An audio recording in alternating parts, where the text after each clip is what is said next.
हाय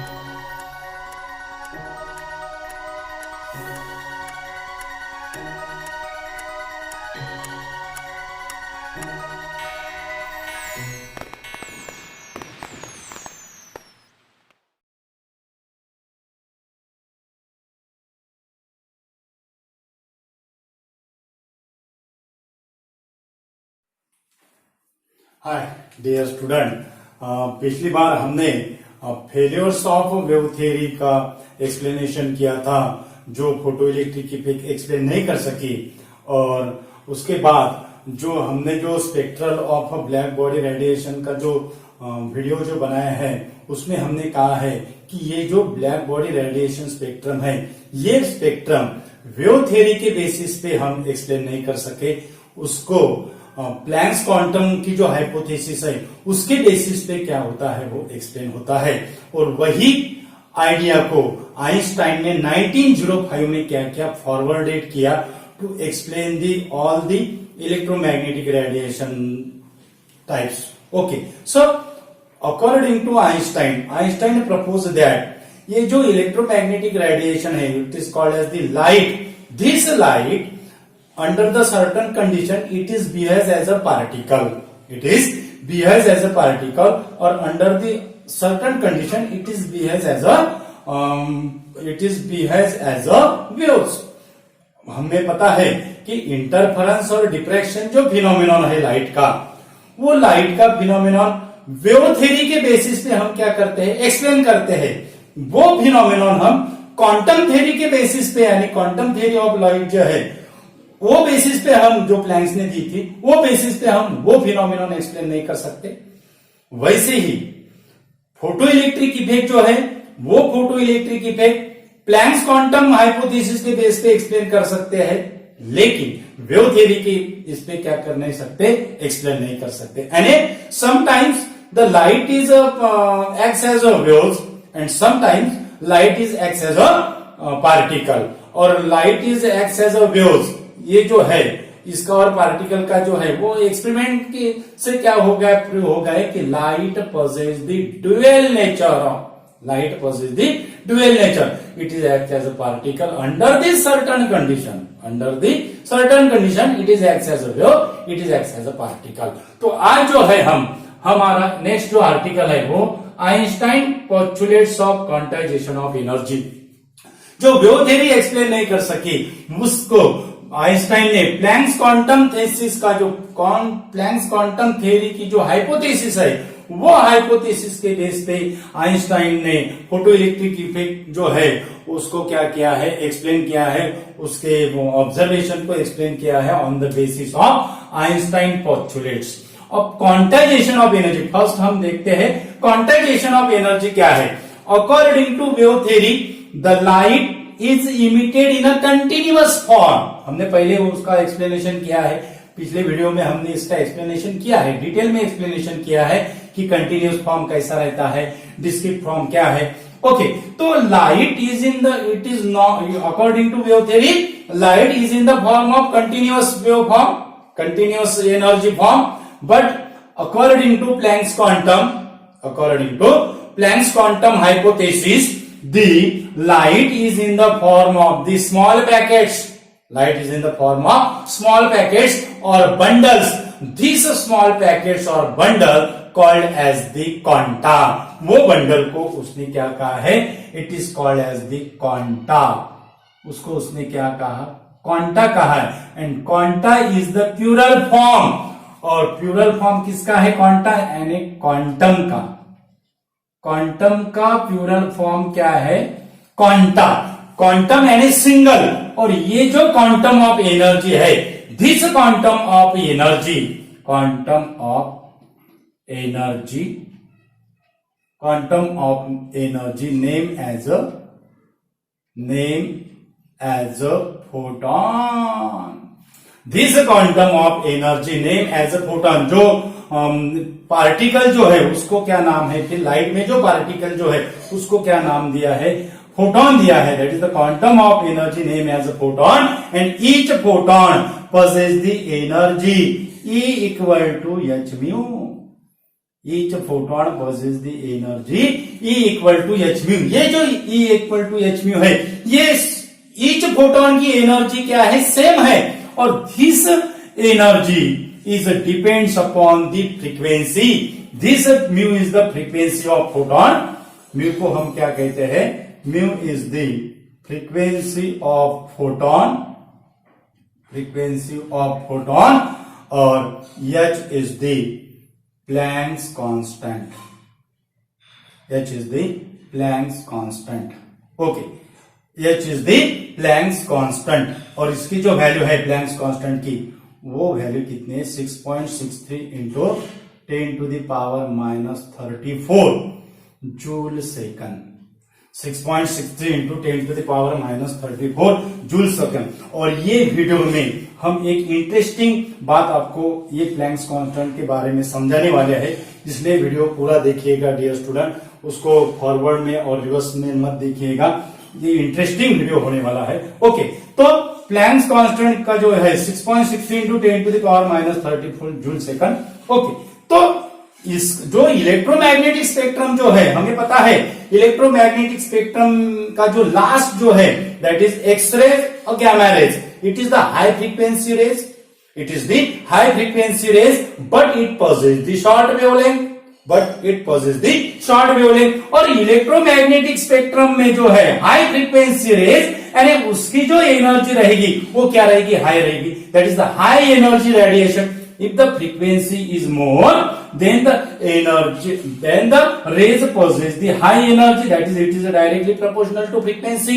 okay, और जो energy का जो रिलेशन है वेवलेंथ के साथ वो क्या होगा, एनर्जी का रिलेशन वेवलेंथ के साथ क्या होगा, that is E equal to H mu C by lambda.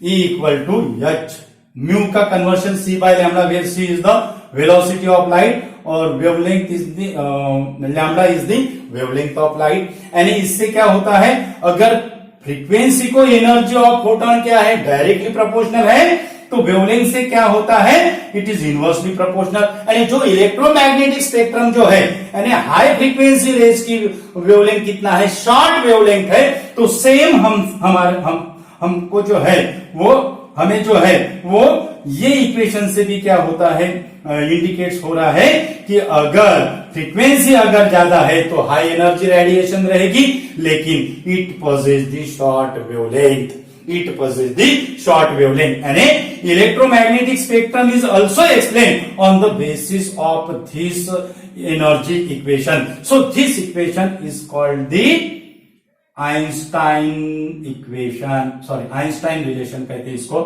इसको क्या कहते हैं, Einstein relation। It is called as the Einstein relation। Okay, अब ये Einstein relation पे जो पोस्टुलेट जो है, फोटोइलेक्ट्रिक इफेक्ट एक्सप्लेन करने के लिए आइंस्टाइन ने पोस्टुलेट्स कौन से दिए हैं, वो पोस्टुलेट्स हम क्या करेंगे, स्टडी करेंगे। दैट इज फर्स्ट जो हमारा जो पोस्टुलेट्स है, according to Einstein first postulates क्या है, आइंस्टाइन ने क्या प्रपोज किया है, आइंस्टाइन प्रपोज दैट आइंस्टाइन ने क्या प्रपोज किया है, Einstein propose that the photon of ultraviolet radiation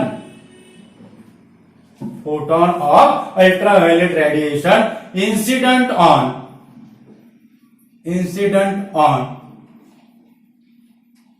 metal surface, Einstein propose that, Einstein ने क्या प्रपोज किया, Einstein propose that the photon of ultraviolet radiation incident on the metal surface, then each photon possess the energy h mu. तो इसकी energy कितनी हो गई, h mu energy हो गई। ओके, तो ये जो इलेक्ट्रॉन अगर मानो अगर हम ये जो है ये मेटल सरफेस है, ये क्या है, मेटल सरफेस है, this is the metal surface. Okay, अब मेटल सरफेस में इलेक्ट्रॉन है, ये इलेक्ट्रॉन है, ये इलेक्ट्रॉन है, ये इलेक्ट्रॉन है, ये इलेक्ट्रॉन है, ये इलेक्ट्रॉन है।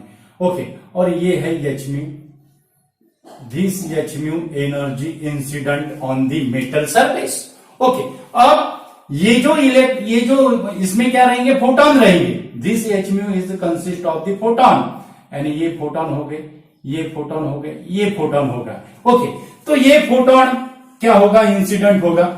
इंसिडेंट होने के बाद जो इलेक्ट्रॉन जो है, ये इलेक्ट्रॉन क्या करेगा, ये एनर्जी को क्या करेगा, एब्जॉर्ब करेगा, एनर्जी को क्या करेगा, एब्जॉर्ब करेगा। लेकिन हमें पता है कि इलेक्ट्रॉन को मेटल सरफेस से इमिटेड होने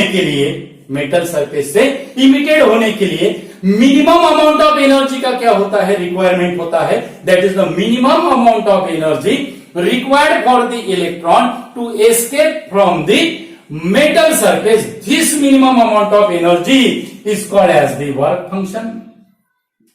उसको हम क्या कहते हैं डियर स्टूडेंट, उसको हम कहते हैं work function. That is the phi zero, it is the work function, it is the work function, that is phi zero. Okay, यानी कम से कम इलेक्ट्रॉन ने जो एब्जॉर्ब की हुई एनर्जी है, वो एब्जॉर्ब की हुई एनर्जी की वैल्यू कम से कम कितना लगेगी, that is equal to work function, और it is greater than the work function.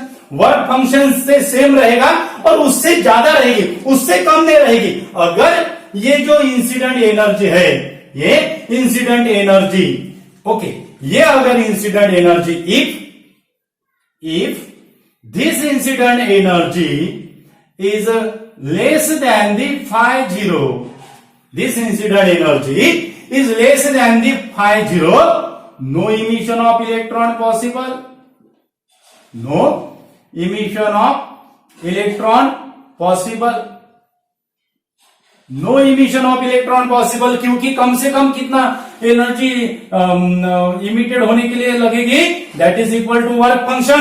यानी कंडीशन क्या होगी, that is h mu is greater than or equal to phi zero, h mu is greater than or equal to phi zero, that is the emission of electron possible, emission of electron possible, that is h mu is greater than or equal to phi zero, that is equal to, or mu is greater than mu zero, mu is greater than mu zero, that means mu zero equal to phi zero by h, mu zero equal to phi zero by h। यानी ये equation से, this is mu zero is called as the threshold frequency, minimum cutoff frequency called as the threshold frequency।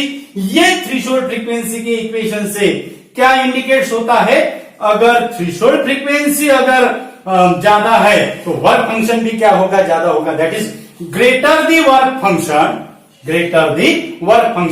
It require the greater the threshold frequency, that is greater the minimum cut off frequency, mu zero that is equal to phi zero by h. अगर work function ज्यादा तो threshold frequency भी क्या होगा, ज्यादा होगा। यानी mu is greater than mu zero,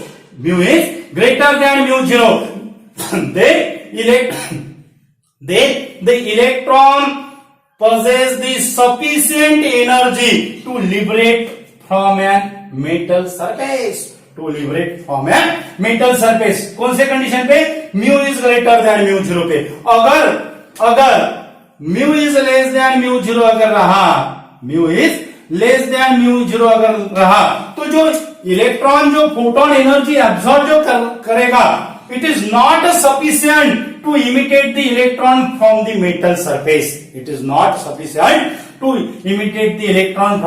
surface, कौन से कंडीशन पे, mu is less than mu zero. Okay, तो ये था आइंस्टाइन का फर्स्ट पोस्टुलेट्स। ओके, उसके बाद सेकंड पोस्टुलेट्स क्या कहा आइंस्टाइन ने, सेकंड पोस्टुलेट्स में क्या कहा कि एज सुन एज, जैसे ही, अगर मानो ये अपना मेटल सरफेस है, ये क्या है, मेटल सरफेस है, this is the metal surface, और ये है इलेक्ट्रॉन, ये इलेक्ट्रॉन, ये इलेक्ट्रॉन, ये इलेक्ट्रॉन। ओके, तो इलेक्ट्रॉन और ये है हमारा H mu, H mu, H mu, H mu, H mu. Okay, तो इसमें है फोटोन, इसमें फोटोन, इसमें फोटोन। ओके, तो व्हेन दी सेकंड पोस्टुलेट क्या कहता है, when the incident energy, that is the photon energy incident on the metal surface, incident on the metal surface. तो क्या होता है, फोटोन अपनी जो एनर्जी है वो इलेक्ट्रॉन को देता है। Okay, that is there is a exchange between photon energy and emission of electron. जैसे ही फोटोन मेटल सरफेस पे क्या होता है, इंसिडेंट होता है, कौन से कंडीशन पे होगा, that is mu is greater than mu zero. ये कंडीशन सेटिस्फाइड होने को होना, mu is greater than mu zero. जैसे ही फोटोन मेटल सरफेस पे क्या होगा, इंसिडेंट होगा, इलेक्ट्रॉन एब्जॉर्ब करेगा।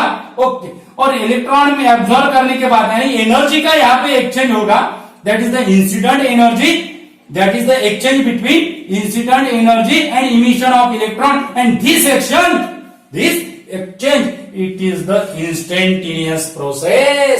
This exchange is the instantaneous process. And second postulate क्या है, it is related to instantaneous process. यानी क्या कहता है second postulate, when the photon energy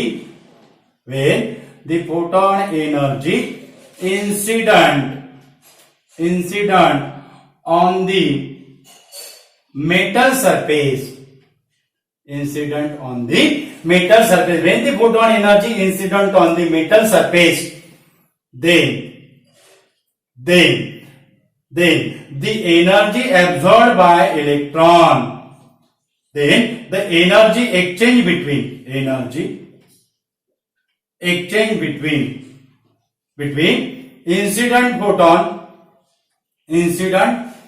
photon and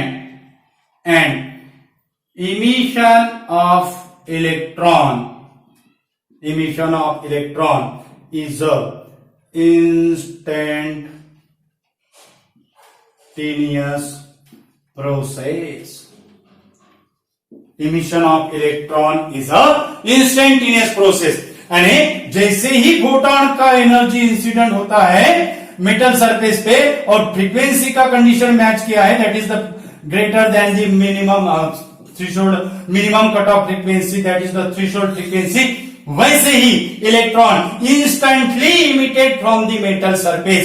अगर फ्रीक्वेंसी को, अगर फोटोन एनर्जी को अगर हमने स्टॉप अगर किया, there is no emission of photo electrons, there is no emission of photo electron. कौन से कंडीशन में, mu is greater than mu zero पे। How intense the beam is, if this condition is not satisfied, then no emission of photo electron possible. That is, अगर H mu की energy ये condition अगर satisfied करती है, तो जो exchange जो एनर्जी जो है, that is the photon energy का और इमिशन इलेक्ट्रॉन का जो एनर्जी का एक्सचेंज है, it is the instantaneous process. That is, there is no time lag between incident energy and emission of the photo electron. ये था हमारा सेकंड पोस्टुलेट। ये क्या था हमारा सेकंड पोस्टुलेट्स। ओके, और जो थर्ड जो पोस्टुलेट्स है, दिस थर्ड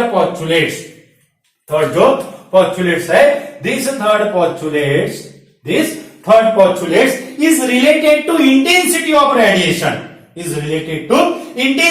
रेडिएशन। ओके, हमें पता है ये जो लाइट रेडिएशन है, अगर हम वो लाइट रेडिएशन की इंटेंसिटी अगर बढ़ाते हैं, लाइट रेडिएशन की इंटेंसिटी बढ़ाना, यानी जो फोटोन का जो नंबर्स है, वो फोटोन का नंबर्स क्या होगा, इंक्रीज होंगे। That is the number of photons increases, और नंबर ऑफ फोटोन इंक्रीज होते हैं, लेकिन उनकी जो एनर्जी है वो एनर्जी क्या रहेगी, सेम रहेगी। That is each photon possesses the energy H mu, each photon possesses the energy h mu। यानी एनर्जी जो क्वांटम जो एनर्जी जिसको हम क्वांटम ऑफ एनर्जी कहते हैं, अगर मानो अगर एनर्जी लाइट में अगर फोटोन अगर रहे तो 1 फोटोन इमिटेट दी 1 इलेक्ट्रॉन, 1 फोटोन इमिटेट दी 1 इलेक्ट्रॉन। अगर यहां पे 3 अगर फोटोन अगर रहे, अज्यूम कर रहे हैं हम, तो यहां से सिर्फ 3 इलेक्ट्रॉन क्या निकलेंगे, बाहर निकलेंगे। ओके, मानो इसमें हमने अभी कहा है कि इंटेंसिटी ऑफ रेडिएशन अगर इंक्रीज अगर किए तो नंबर ऑफ फोटोन की वैल्यू क्या होगी, इंक्रीज होगी। ओके, तो नंबर ऑफ फोटोन की वैल्यू अगर इंक्रीज होकर हो रहे हैं तो ज्यादा नंबर ऑफ इलेक्ट्रॉन क्या होगी, इमिटेड होगी। ज्यादा नंबर ऑफ इलेक्ट्रॉन क्या होगा, इमिटेड होगा। यानी इमिशन का जो रेट है, दैट इज इलेक्ट्रॉन इमिशन का जो रेट है वो क्या होगा, बढ़ेगा।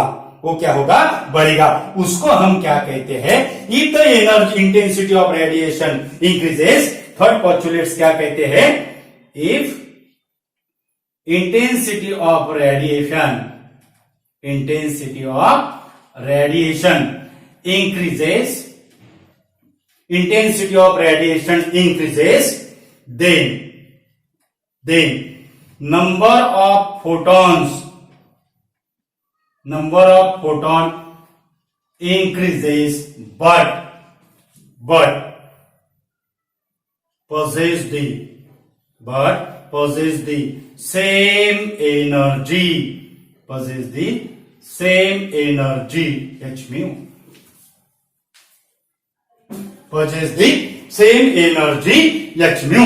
ओके, सेम एनर्जी परचेस करेगा, एच म्यू परचेस करेगा। यानी जो क्वांटम ऑफ जो एनर्जी है, that is the quantum of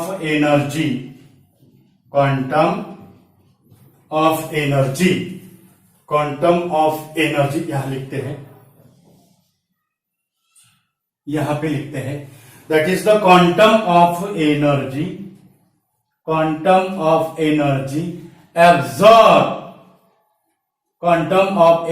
absorb per unit time, per unit area increases. Energy absorb per unit time, per unit area, that is quantum of energy absorb. Quantum of energy absorb per unit time, per unit area increases. So number of photo electrons क्या हो गए, ज्यादा emitted हो गए। Number of photo electrons अगर ज्यादा अगर रहे, that is the number of photo electrons emitted per second more, so photo current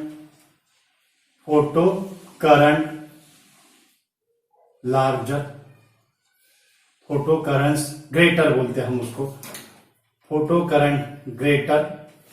number of photo electrons emitted per second ज्यादा रहेंगे, सो फोटो करंट क्या होगा, ग्रेटर रहेगा। यानी अगर इंटेंसिटी ऑफ रेडिएशन अगर हम इंक्रीज करते हैं तो हमें इनडायरेक्टली ये जो इंटेंसिटी ऑफ रेडिएशन का जो थर्ड जो पोस्टुलेट्स है वो किसका रिलेशन इंडिकेट्स करता है, that is the intensity of radiation, that is the photo current is directly proportional to intensity of radiation। अगर इंटेंसिटी अगर हम कम करते हैं तो कम क्या होगा, एरिया क्या होगा, कवर्ड होगा, क्योंकि उसमें कम फोटॉन्स रहेंगे। कम फोटॉन्स रहने के बाद नंबर ऑफ फ्यू इलेक्ट्रॉन जो इमिटेड होंगे उनकी नंबर्स भी क्या होगा, कम रहेगा, तो फोटो करंट भी क्या होगा, कम रहेगा। यानी this third postulates is related with the relation between photo current and intensity. Okay, और जो हमने जो कहा था, जो इंटरेस्टिंग जो बात है, इसकी जो इंटरेस्टिंग जो बात है, वो इंटरेस्टिंग बात क्या है डियर स्टूडेंट, आपको पता होगा या नहीं होगा, लेकिन हम आपसे डिस्कस करते हैं। ये जो इसका जो यूनिट है, that is the joule second. Joule second जो है, this joule second, that is the Planck constant की जो डायमेंशन है, this dimension is the same as that of the angular momentum, is the same as that of the angular momentum। Objective based question आपको पूछ सकते हैं, which quantity has the same dimension as that of the Planck constant, तो उसका answer क्या होगा dear student, that is the angular momentum। Angular momentum. Angular momentum की dimension ये प्लैंक कांस्टेंट से क्या है, सेम आती है। हम उसको निकालने की कोशिश करते हैं। जूल की डायमेंशन क्या होगा, जूल की डायमेंशन यानी वर्क की dimension m1 L2 T to the power -2, और ये सेकंड है, सेकंड यानी T टू द पावर 1 हो गया। उसके बाद m1 L2 T to the power -1 मिलेगा। हमें क्या मिलेगा, m1 L2 T to the power -1 मिलेगा। एंगुलर मोमेंटम का जो फॉर्मूला है वो है L equal to R cross P, L equal to R cross P। तो इससे हमें मिलता है mvr, इससे हमें क्या मिलता है, mvr मिलता है।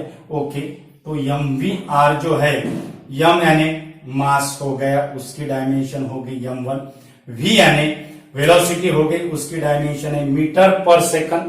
ओके, मीटर पर सेकंड यानी पर सेकंड यानी T to the power -1 metre यानी L1 T to the power -1। Okay, और r जो है it is dimension is L to the power 1 that is equal to m1 L2 T to the power -1, m1 L2 T to the power -1। तो इसकी जो dimension है m1 L2 T to the power -1 की same dimension किसकी आई है, हमें Planck constant की मिली है। यानी dimension of the Planck constant is same as that of the angular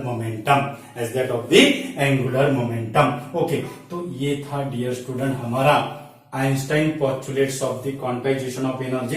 इसमें हमने 3 पोस्टुलेट्स क्या किए हैं, डिस्कस किए हैं, और जो बाकी के जो रिमेनिंग जो पोस्टुलेट्स है we will be discuss in the next video.